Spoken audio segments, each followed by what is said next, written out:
الفطير الشرقي اللي محدش بيختلف عليه وكلنا بنحبه هنعمله النهاردة في البيت، وكمان بطريقة سهلة وبسيطة وسريعة، والطعم هيطلع لذيذ جدا من غير بقى ولا عجن ولا تخمير، وكمان من غير بيض،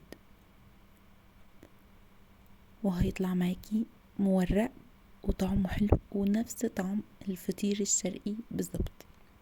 لو انتي اول مرة تشوفيني ياريت تعملي اشتراك في القناة، ولو عجبك الفيديو ما تنسيش تعملي لايك وشير، ويلا بينا نبدأ.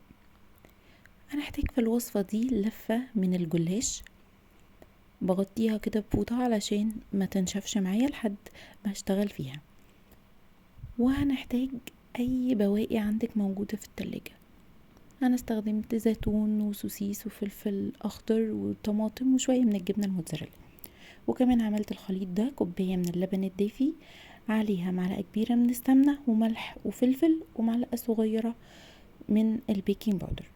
هنجيب بقى صينية بتدخل الفرن وهدهنها كويس جدا بالسمنة والزيت، وبعد كده هبدأ ان انا ارص فيها ورق الجلاش، وبين كل ورقتين هحط من الخليط اللبن والسمنة اللي احنا عملناه ده. انا بحب احط ورقتين ورقتين مش ورقة ورقة، ده بيخليها بتبقى خفيفة ومورقة اكتر. بحط حوالي 6 ورقات من تحت، وعليهم كمان 6 ورقات من فوق، علشان الطبقات ما تبقاش كتيرة جدا ويبقى طعمها حلو ومظبوط. من كل ورقتين كده بدهن كويس من الخليط اللي احنا عملناه، والخليط ده هو اللي هيساعد على توريق الجلاش معاه.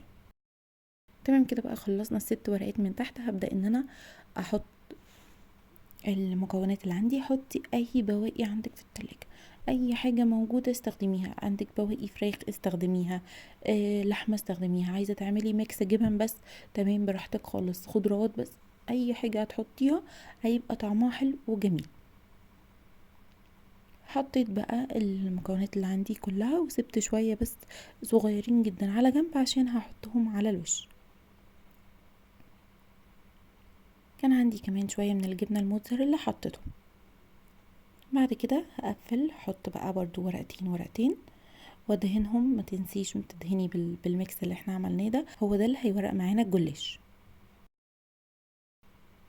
تمام خلاص كملت بقى كده كمان ال6 ورقات من فوق، وهبدأ ان انا احط شوية من الحاجات اللي كانت عندي، الزيتون والفلفل والسوسيس.